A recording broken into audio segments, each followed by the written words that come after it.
Todos acharam em Gênesis 19, já localizou lá também, Gênesis 19, 29 a 37. Nós vamos entrar naquele contexto de Ló, Sodoma e Gomorra já destruída, sua mulher já se transformada numa estátua de sal, né, como diz a Bíblia.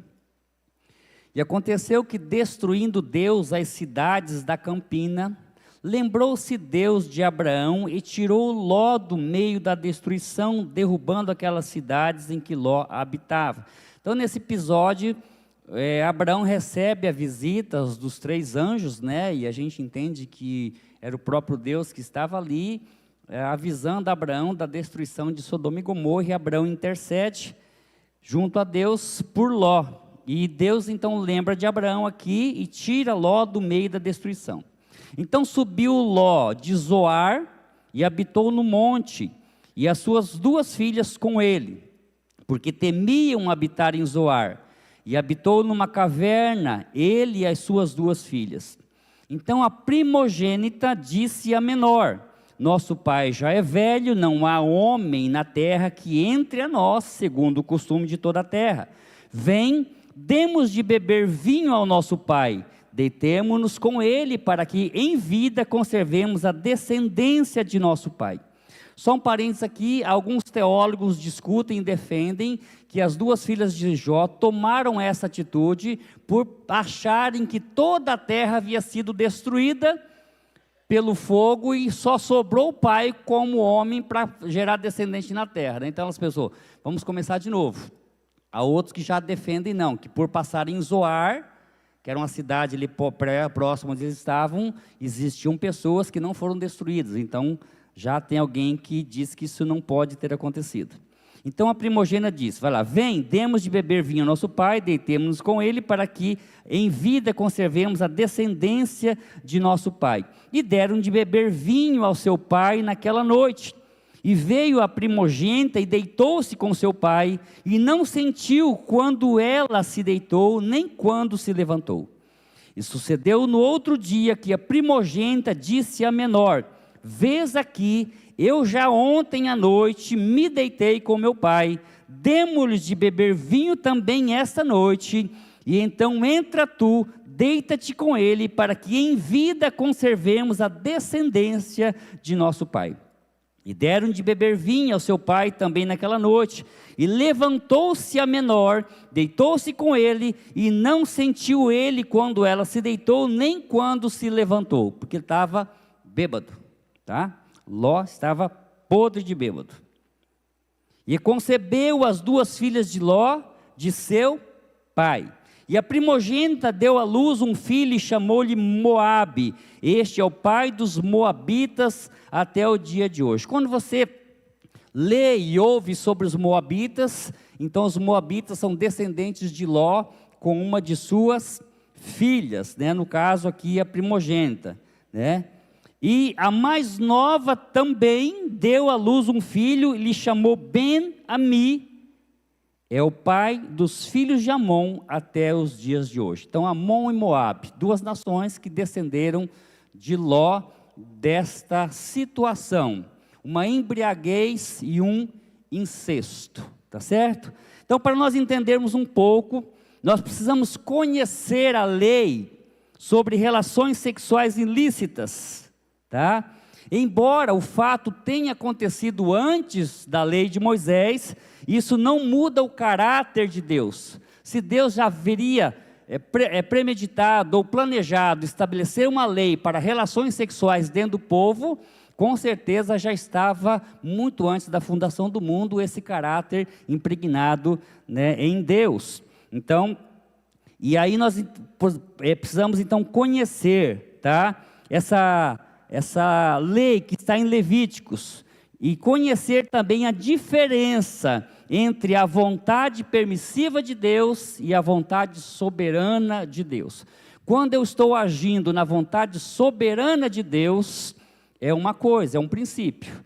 E quando eu estou agindo na vontade permissiva de Deus, é outra situação, e a gente precisa ter esse discernimento. Quando é a vontade permissiva? Quando é a vontade soberana? Em qual delas eu preciso andar? Então, Levíticos, no capítulo 18, você vai ler várias proibições em relacionamento sexual, tá? Então, relacionamento incestuosos, em parentes próximos, né, em situações com animais, enfim, tudo isso lá está proibido. E mais especificamente eu quero deixar para vocês aqui o Levítico 18:6, que diz: nenhum homem se chegará a qualquer parenta da sua carne para lhe descobrir a nudez, eu sou o Senhor. E ele discorre então vários tipos de relações ilícitas que não é permitido, e naquela época, e ainda hoje nós sabemos que isso não é permitido, porque está na lei moral de Deus, tá certo? Nem tudo que é legal é moral, tá certo? Nem tudo que é aprovado como lei significa que é moral, que é aprovado por Deus. Nem tudo que eu faço na lei significa que é moral diante de Deus. A Bíblia nos ensina qual é a moral de Deus, tá certo? Então, dessas duas relações, nasceram Amon e Ben-Ami. Ben-Ami gerou Moabe, né, que Moabe, aliás, Ben-Ami gerou Moabe, que é os pais dos moabitas e os amonitas, tá certo? Então, descenderam aqui os moabitas, que chamamos filhos incestuosos de Ló, Amon e Moabe. Na verdade, foram gerados na embriaguez e incesto. Porque qual homem de sã consciência vai se permitir embriagar até perder os sentidos? Então, começou errado aí na embriaguez, né? Depois veio o próprio incesto. Foram gerados da embriaguez. Quando pensamos em amonitas, né, os filhos de Amon, sabemos que eles são descendentes de Ló, que era sobrinho de Abraão. Então você vai ficar com esta afirmação aí, com essa verdade, com esse ensinamento. Os amonitas, descendentes de Ló, que foi sobrinho de Abraão, que foi livre de Sodoma e habitou em Zoar, depois foi para uma caverna. Então, sobre o contexto dessa história, você já sabe, Sodoma, a fuga, mulher de Ló, né, e habitando nesta caverna, e as duas filhas tiveram essa péssima ideia. Eu não sei qual era de fato o pensamento delas, mas elas ficaram com medo de não terem mais descendentes de seus pais, né, do seu próprio pai. Talvez meu pai não vai casar de novo, ou não tem homem na terra que possa gerar descendentes, então vão fazer essa loucura, que chamamos de loucura, tá? Os amonitas adoravam um deus chamado Moloque. Se tem a imagem, por favor, coloca para mim, de um deus chamado Moloque, e crianças eram oferecidas em sacrifício a esse ídolo. Tem mais ou menos aí um formato de deus Moloque, tá? Era uma divindade adorada pelos amonitas. A história diz que a mão de Moloque tinha um dispositivo que eles colocavam uma criança na mão, e esse dispositivo era acionado e a mão trazia a criança à boca, né, que estava uma fornalha ardendo, e essa criança era sacrificada a este ídolo. Há uma tradição cristã judaica que diz que Moloque também é um demônio. Então esse era aí o Deus adorado. Então veja bem, Moloque, né, um Deus pagão, incesto e embriaguez. Anote essas três palavras que nós vamos relembrá-las lá na frente, tá certo? Agora vamos pular aqui 14 gerações. Esse é o contexto, né, que nós entendemos. Onde estava Ló, o que aconteceu com as suas filhas. Agora vamos pular 14 gerações. A Bíblia diz que de Abraão até Davi tem 14 gerações. E entendendo que uma geração em torno de 100 anos, então em torno de 1400 anos depois, nós vamos ver as guerras de Davi, tá certo? 14 gerações se passaram, Davi já reinava em Israel, habitando em Jerusalém.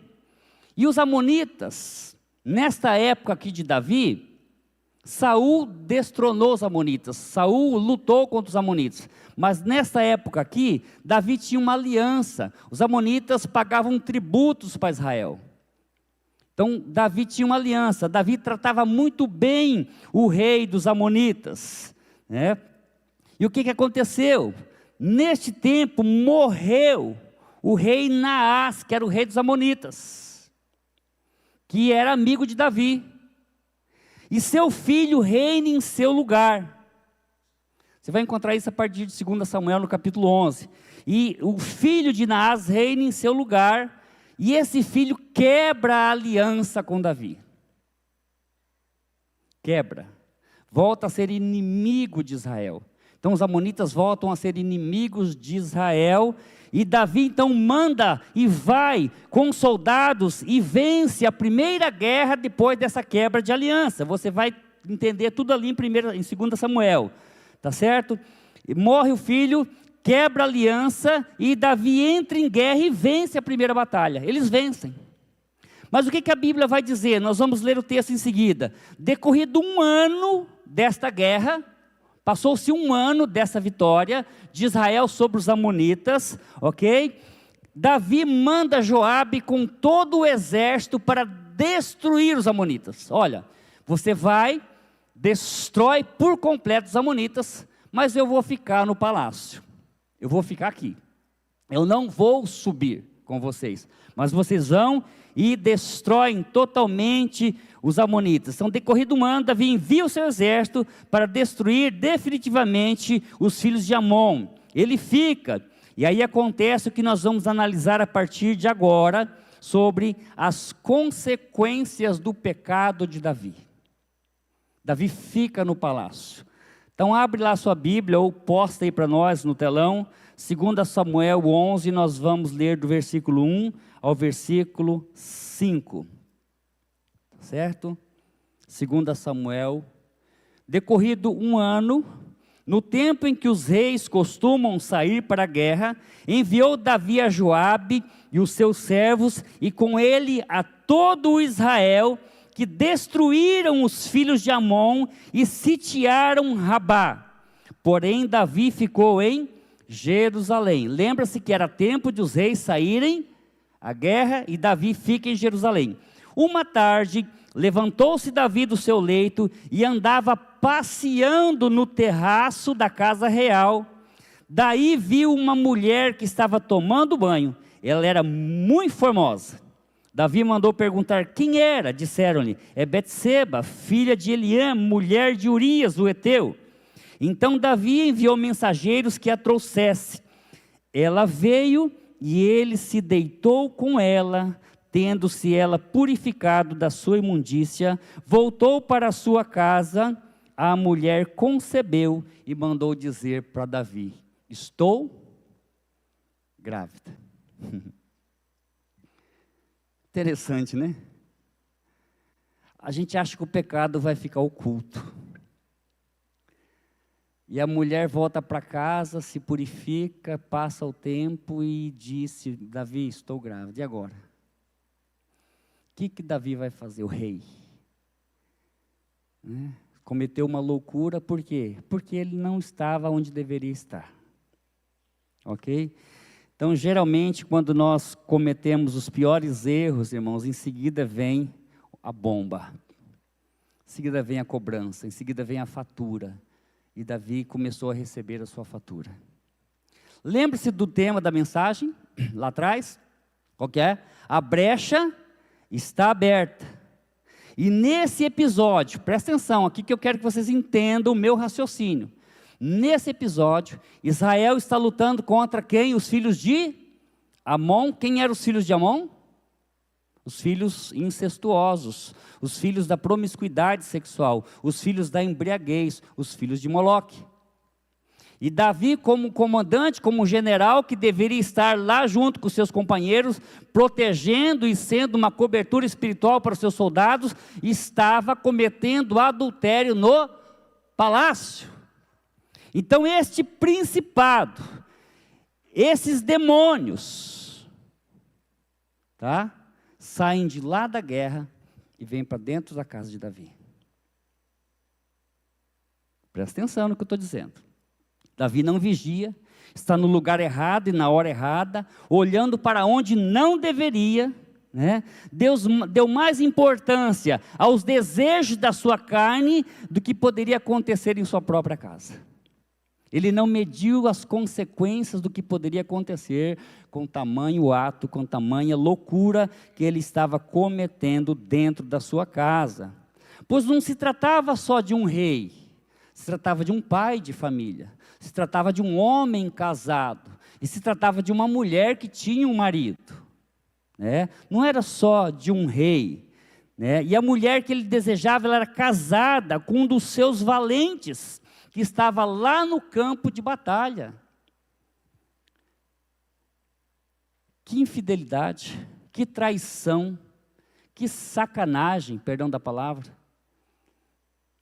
Que rei é esse, que aproveita a oportunidade do seu general, do seu valente que está em combate para ficar com a sua esposa, para ficar com a sua mulher?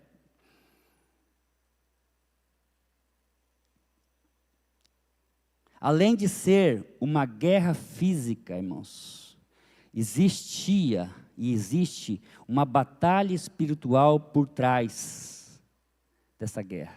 Há uma batalha espiritual. E o comandante geral brincando com o perigo no palácio, alargando a brecha, abrindo mais o buraco, dizendo: Satanás, entra porque eu dei brecha, pode entrar porque eu dei lugar. Foi isso que Davi fez. Há uma batalha espiritual. Deuses eram adorados e honrados nas vitórias. Deuses eram adorados, deuses pagãos, recebiam sacrifícios. Então as guerras, elas eram espirituais. O nosso Deus é chamado de o Senhor dos Exércitos. Quando Israel saía para uma batalha e não consultava o Senhor, ele perdia, ele voltava. Quando Israel saía para uma batalha e tinha pecado oculto, como foi no caso de Josué, quando foi conquistar Ai, a cidade de Ai, que o camarada lá, não me fugiu o nome dele aqui, escondeu a capa Babilônia, escondeu ouro debaixo da sua tenda, e eles foram derrotados. Então as guerras eram espirituais, e quando Davi saía para a guerra, ele consultava o Senhor: devo ir ou devo ficar? E nessa Davi não consultou, Davi ficou no palácio, tá certo? O Senhor dos Exércitos, Israel lutava as guerras do Senhor, quem dava vitória ao povo de Israel era Deus, e ainda continua sendo Deus que dá vitória ao povo de Israel, e ainda continua sendo Deus que dá vitória ao seu povo. E ainda continua sendo Deus que dá a vitória para você. Estão me entendendo? Diga amém. Estão me entendendo? Se não estão, diga misericórdia. Agora preste bem atenção, para que você entenda, porque eu vou falar algo aqui também do mundo espiritual. Vou continuar, vou me aprofundar mais no mundo espiritual. Os principados que estavam sendo combatidos lá na guerra. Quais eram os principados que estavam em guerra lá? Era Deus contra Moloque, certo? Essa batalha espiritual. Contra o espírito de embriaguez, que hoje nós conhecemos por Zé Pilintra. E promiscuidade sexual, incesto. Relações ilícitas, né? Um demônio de relações ilícitas, de promiscuidade sexual. Estavam sendo combatidos nesta guerra, tá certo? Agora preste atenção, Davi não vigia e vai para um lugar e ele não resiste uma tentação. O seu exército, combatendo os filhos de Amon, guerreando as guerras do Senhor, e o seu comandante sendo tentado e caindo em tentação com a mulher do seu general. Imagina. Agora, o negócio não fica só por aqui. Existem muitas coisas ainda que vão acontecer, eu quero que você me entenda agora. Acontece então uma visitação deste principado. Ele sai da guerra e vem para o palácio e acha Davi ocioso, acha Davi desguarnecido, e o que ele faz? ele apresenta uma mulher linda, ele apresenta uma mulher jovem e apresenta ela nua.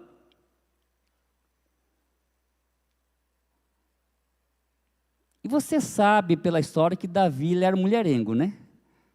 Davi não podia ver um rabo de saia. Não, é verdade. Quando Nabal morreu, minha filha, quem que Davi pegou? A esposa de Nabal. Vem que eu te quero. Não perdeu tempo. Ficou com a filha de Saul. Depois mais 2. Gerou filhos e filhas. E na sua velhice tiveram que trazer ainda Abissag, uma jovem para esquentar Davi. Ele era mulherengo de mão cheia. Salomão puxou ele. Que Salomão também teve 300 mulheres e 700 concubinas, imagina. Para que tudo isso, se uma já dá trabalho? Né, Moisés? É difícil lidar com uma, meu irmão. Mas Davi não. Davi, ele gostava de um rabinho de saia, irmãos, mas também se lascou, se danou. Preste atenção aqui. Vocês estão entendendo quem vem para o palácio? A guerra espiritual, a brecha que ele abre, e o diabo entra na brecha, a cunha, e abre mais, e entra. Davi comete, adultério, ele cai no laço, ele comete adultério, promiscuidade sexual. Mas preste atenção que Deus não deixa barato. Deus não deixa por isso mesmo. Só que Davi era amado, Davi era o homem segundo o coração de Deus, Davi tinha um coração quebrantado. Eu não sei porque ele vacilou nessa. Eu não sei porque que ele... Eu acho que a tentação foi mais forte, ou talvez porque ele não estava lá com seus companheiros. Talvez porque ele não estava presente lá onde ele deveria estar. É a mesma coisa que eu sou o líder do Ministério de Missões e Evangelismo, e eu mandar um grupo evangelizar e eu não estiver junto. Não tem sentido. Tá certo? Deus não deixa barato, né? Agora, cuidado com o que fazemos às ocultas, né? Sempre vai aparecer. Betseba ficou grávida. E agora? Não tem como esconder. Fica grávida de quem se Urias está no mato? Está na guerra? O marido não estava em casa, e aí? Só que ela foi muito esperta, ela falou, estou grávida, Davi, e agora? Se vira, embala o Mateus que o filho é teu. E Davi ficou desesperado, e Davi mandou buscar Urias, né? Manda Urias, e Davi oferece um banquete para Urias, e dá isso, e dá bebida, vai descansar, Urias, vai lá. Urias, não, os meus companheiros estão lá no campo, dormindo no relento, por que que eu deveria dormir com a minha esposa? Não, dormiu junto com os servos. A questão não é simplesmente o pecado, nós vamos ter que lidar com as consequências desses pecados. Uma brecha foi aberta, uma legalidade abre portas para a perseguição na área correspondente. Efésios 4, 27, se você puder colocar aí, Efésios 4, 27, não deis lugar... O que é isso? Um advogado me ajuda aqui. O que é dar lugar? Não dê jurisdição, não dê direito legal, porque se nós dermos brecha, o diabo tem o direito legal sobre nós. Eu já disse aqui e repito, Deus é justo até com o diabo. Sabia disso? Porque o diabo não faz nada se Deus não permitir, gente. Não vão se enganando que o diabo tem essa liberdade, não. Agora, nós é que damos liberdade para o diabo. Nós que permitimos ele entrar em nós. Nós que permitimos ele agir em nós. E Davi permitiu, né? Então, Davi fica sabendo da gravidez. Ele tenta de várias formas escapar. Tenta trazer Urias. Mas Urias foi mais nobre do que o rei. Jamais vou me deitar num conforto se os meus companheiros de guerra. Era o que Davi deveria ter feito. Davi deveria estar lá com eles.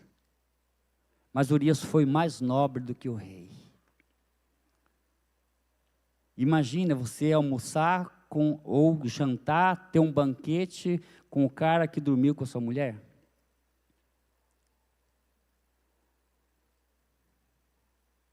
Ele deve ter desconfiado de alguma coisa.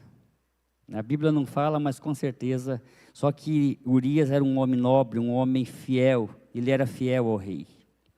Sem sucesso, né? Então ele manda Urias de volta. Você vai ver isso no texto de 2 Samuel, a partir do 11 em diante.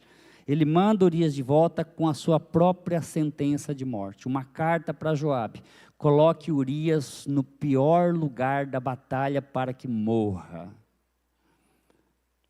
Aí o crime aumenta, né? Como é que é? Cadê o Zé Paulo? Crime passional, né, Zé Paulo? Crime passional. Adultério seguido de morte. Comum no Brasil. Comum no Brasil. Comum em alguns países. O cara quer ficar com a mulher do outro, vai lá e mata o cara. Isso é comum, né? Mas diante de Deus, isso não escapa. Diante de Deus isso não escapa. Adultério seguido de morte. E então Joabe coloca, você vai ver a história, e ele é atingido por flecheiros e é morto em campo de batalha. E aí vem a notícia, né, da morte. Betseba fica sabendo e tudo mais, né? Então Davi é o principal responsável pelo sangue de Urias. O sangue de Urias agora está nas costas de Davi.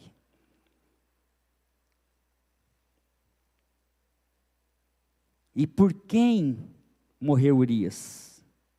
Pela espada dos filhos de Amon. Quem eram os filhos de Amon? Filhos incestuosos de Ló. Filhos da promiscuidade sexual. Filhos da embriaguez. Filhos de Moloque. Olha onde Davi se meteu. Olha onde Davi colocou o seu pezinho. Olha onde Davi colocou o seu olhar, Mariane. Homens, cuidado onde nós estamos olhando. Cuidado com o que nós estamos ouvindo. Cuidado com o que nós estamos fazendo. Cuidado com o que estamos assistindo. Cuidado onde estamos colocando o nosso pé. Urias foi morto pela espada dos filhos de Amon, filhos incestuosos de Ló, filhos da promiscuidade sexual. Davi se cala, fica quietinho, ele oculta o seu pecado, pensando que ia ficar ileso daquilo que Deus iria fazer.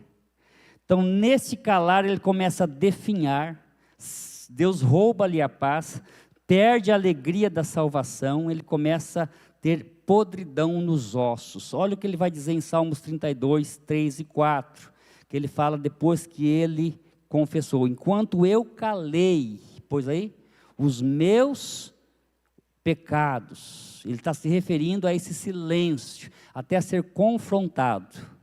Envelheceram os meus ossos pelos meus constantes gemidos todo dia, porque a tua mão pesava dia e noite sobre mim, e o meu vigor se tornou em sequidão de estio, terra seca. Pecado oculto é terra seca, é envelhecimento dos ossos pelos constantes gemidos. Ninguém consegue ficar em paz quando tem algo oculto, algo escondido. E a coisa não atinge só a mim, atinge aqueles que estão ao meu redor. Mas as misericórdias do Senhor se renovam a cada manhã. Deus envia o profeta Natã. Natã confronta Davi, né? Então agora nós vamos conhecer as consequências realmente dos pecados de Davi. Quais foram essas consequências? Agora o texto, 2 Samuel 12, de 10 a 15. Natã chega, conta aquela historinha, vocês conhecem aquela historinha da ovelha, né? Todo mundo já leu esse texto? Da ovelhinha, o cara tinha um rebanho, mas não quis matar uma do seu rebanho, chegou um visitante, pegou a ovelhinha do cara que é pobre e matou. O que tem que fazer com esse cara, Davi? Natã perguntou. Davi ficou indignado. Esse cara é digno de morte. E de fato era digno de morte. O pecado de Davi era um pecado digno de morte pela lei. Tá certo? Nós vamos ver isso. Então agora, quando Davi cai em si, que ele reconhece que peca, um pouquinho atrás você vai ver que Deus perdoa o pecado de Davi, Deus perdoa o teu pecado de Davi, mas, porém, contudo, todavia, não se apartará a espada jamais da tua casa, porquanto me desprezaste e tomaste a mulher de Urias, o heteu, para ser tua mulher. Olha a advertência de Deus através do profeta Natã. Assim diz o Senhor: eis que a tua própria casa, eis que da tua própria casa suscitarei o mal contra ti, sobre ti, e tomarei as tuas mulheres à tua própria vista, e as darei ao teu próximo, o qual se deitará com elas em plena luz deste sol. Vocês estão entendendo a palavra? Quer que eu repita? Vocês estão entendendo a palavra de Deus que veio para Davi através de Natã? Porque tu fizestes em oculto, mas eu farei isso perante todo Israel e perante o sol. Então disse Davi a Natã: pequei contra o Senhor. Disse Natã a Davi: também o Senhor te perdoou o teu pecado, não morrerás. Mas posto que com isso deste motivo a que blasfemassem os inimigos do Senhor, também o filho que te nasceu morrerá. Então Natã foi para a sua casa. Era para Davi morrer, mas Deus, eu entendo aqui, irmãos, tá? Grifo meu, digamos assim, né? Que Deus substitui o sacrifício. Alguém tem que morrer. Então a criança vai morrer. Quem era essa criança? Tá, então vamos para o primeiro pecado aqui, primeira consequência do pecado. Tá? Urias foi morto pela espada dos filhos de Amon, né? E a espada entrou no palácio. As consequências do adultério e do sangue derramado, a gente vai ver daqui para frente. A espada não ia se apartar da casa de Davi. O negócio foi feio.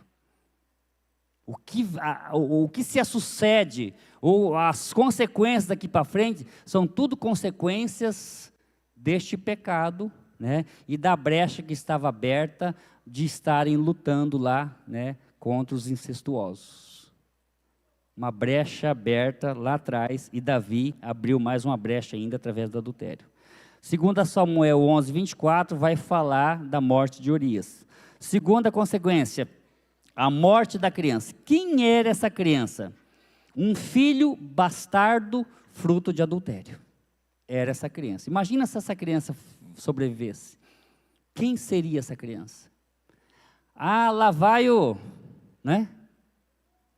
bastardo de Davi. E sabe o que é interessante? Que todas as vezes que a Bíblia se refere a Batseba como esposa de Davi, a Bíblia vai dizer, a que foi mulher de Urias. Para lembrar do pecado. Davi sofreu com esse pecado. Davi levou esse pecado até a morte. Quem era Batseba? Esposa de Davi, que foi mulher de... Para lembrar. Então, não se preocupe se o nosso pecado vai ser lembrado constantemente, mesmo perdoado. É para que a gente se lembre o que a gente fez e qual foi a misericórdia de Deus, para a gente não voltar a repetir. Aqui foi mulher de Urias. Outra coisa, quando se refere a Raabe, o que a Bíblia fala sobre Raabe? A prostituta. Mesmo convertida, mesmo redimida, sendo bisavó de Davi, a Bíblia se refere a Raabe como a prostituta. Como a Bíblia se refere a Judas, lá depois de muito tempo que Judas se escafedeu-se? O filho da perdição. Então sempre é lembrado o nosso pecado. Mas mesmo perdoado, para a gente entender que o poder pertence a Deus. Então um filho bastardo, pela lei deveria morrer, adultério e assassinato, e pelo seu pecado morre a criança. Eu entendo assim. Você é livre para entender do jeito que você quiser. Mas alguém tinha que morrer, porque era lei. Olho por olho, dente por dente. Quem derrama sangue, seu sangue será derramado. Ok? Davi é perdoado pelo arrependimento e quebrantamento do seu coração, mas a palavra de Deus a seu respeito vai se cumprir, e eu estou indo para a final, porque é a última folha, tá? Fica tranquilo. Terceiro, estupro de Tamar. O pecado sexual de Davi começou a ser cobrado na sua geração. O que Davi cometeu? Promiscuidade sexual. O que entrou na sua casa? Promiscuidade sexual. Com quem que lá Israel estava lutando e Davi pecou? Com os filhos incestuosos. O que aconteceu com Tamar? Incesto. Estão pegando aí a minha mensagem? Estão entendendo o mundo espiritual? Incesto. O pecado sexual de Davi, né? 2 Samuel 13:14. Porém, ele não quis dar ouvidos ao que ela dizia, antes sendo mais forte do que ela, forçou-a e se deitou com ela. Está falando de Amnon com Tamar. Aquela historinha que inventaram da doença lá. Né? Ele forçou a sua irmã. Loucura em Israel. Amnon deveria morrer pela lei. Davi poupa. Amnon deveria ser morto pela lei. Davi poupa. Davi faz vista grossa, porque ele sabia que era consequência do seu pecado. Sem moral, estava sem moral, e aí? Cadê a moral do rei? Cadê a nossa moral quando pecamos? Cadê a nossa moral quando caímos? Ela nunca mais volta, irmãos. Ela pode ser restaurada aos poucos, mas sempre vai ser lembrado do nosso pecado. E o rei estava sem moral para cobrar. Quarta consequência, o sangue de Amnon é derramado por Absalão, que é irmão de Tamar. Tamar recolhe a sua irmã para dentro de casa, 2 anos em silêncio, 2 anos não fala com ninguém, planejando a morte do irmão. E ele vai tosquear as ovelhas, faz uma festa e convida os filhos do rei. E lá, arma uma emboscada, uma tocaia. 2 Samuel 13:28, Absalão deu ordem aos seus moços, dizendo: tomai sentido, quando o coração de Amnon estiver bêbado, né? Olha o vinho de novo aqui, ó. Embriaguez. E eu vos disser: feri Amnon, então o matareis. Não temais, pois não sou eu quem vou-lo ordena. Sede fortes e valentes, e mate o meu irmão. Sede fortes e valentes, e mate o meu irmão. Vingando o estupro de Tamar. Mais um derramamento de sangue. O sangue de Urias custou muito caro, irmãos. O sangue de Urias custou muito caro. Quinta consequência. Absalão desonra o próprio pai, usurpando o reino, e tem relações sexuais a céu aberto com as concubinas de Davi. O que Natan disse? Davi, o que você fez às escondidas, o teu próximo vai fazer diante de todo Israel. Olha a palavra se cumprindo aqui. Consequência do pecado de Davi. 2 Samuel 16:22. Amarraram, pois, Absalão na tenda... amarraram, pois, para Absalão uma tenda no eirado. E ali, à vista de todo Israel, ele coabitou com as concubinas de seu pai. Então ele entra na cidade, Davi foge para não destruir Jerusalém, sai o seu exército, sai o seu povo fiel, entra os rebeldes, entra aqueles que seguiram Absalão, habitam a cidade. Absalão senta no trono de Davi, tem aquela confusão de Aitofel com a Hussai, né? Você pode ler a história lá, onde Aitofel se mata, porque Absalão não ouve o seu conselho. Ele usurpa o trono e comete essa loucura em Israel, dormindo com as concubinas do seu pai. Quando Davi volta, essas concubinas ficam isoladas, nunca mais são tocadas por Davi. Fica lá. Elas não tinham culpa, né? Porque o Absalão era violento. E sexto e último, irmãos, para a gente partir para a conclusão, o sangue de Absalão é derramado pelas mãos de Joabe, general de Davi. Mais um filho de Davi é morto. Mais um sangue é derramado pelo sangue de Urias. Olha o preço que era o sangue do valente Urias. Sabia que Urias está na lista dos 30 melhores guerreiros de Davi? Ele era um valente de Davi, um general valoroso de guerra, um homem fiel ao seu rei. Se você caminhar um pouco mais para frente no livro de Samuel, de 2 Samuel, você vai ler a lista dos valentes de Davi, e Urias estava entre eles. Então disse Joabe em 2 Samuel 18:14, não devo perder tempo assim contigo. Tomou 3 dardos e transpassou com eles o coração de Absalão, estando ele ainda vivo no meio do carvalho. Davi queria poupar Absalão, mas Joabe também foi infiel com Davi, pagou um preço depois. Foi morto por Salomão. Você vai ler a história que Salomão acaba com todos os inimigos de Davi. Davi dá uma ordem, acaba com Simei, acaba com Joabe, acaba com a descendência de Joabe, acaba com a descendência de Simei. Sabe quem que era Simei? Quando Davi sai de Jerusalém, esse Simei está no alto do monte, apedrejando e amaldiçoando Davi. Não é? Quando Davi volta, Simei se dobra, reconhece, né? Não quero morrer, agora vou me render ao rei. Beleza, Davi deixou ele, mas disse para Salomão, Salomão, acaba com a raça de Simei. Salomão, acaba com a raça de Joabe. E foi assim, se você ler a história. Então foi o 6º e último, o sangue de Absalão derramado por causa do pecado de Davi. Tudo isso acontece, irmãos, por causa do adultério, do sangue de Urias, né? Como eu disse, um homem que fazia parte da lista dos valentes de Davi. Partindo para a conclusão, o que aprendemos com tudo isso? O que Deus tem para me ensinar, para mim e para você nessa noite? Primeiro, o meu pecado sempre vai ter uma consequência. Deus pode nos perdoar, mas as consequências ficam. Sempre vai ter uma cobrança do meu pecado. Mais cedo ou mais tarde ela vai acontecer. Primeira lição que eu aprendo. Sempre vai haver uma consequência. Segundo, o que eu faço em oculto será apregoado nos... Jesus já disse, não há nada em oculto que não venha a ser revelado. Aquilo que é dito em oculto será anunciado nos telhados. E foi o que Natan disse para Davi, o que você fez em oculto, o teu próximo vai fazer, vai repetir para todo Israel ver. Terceiro, não podemos vacilar na nossa função. Para que Deus te chamou?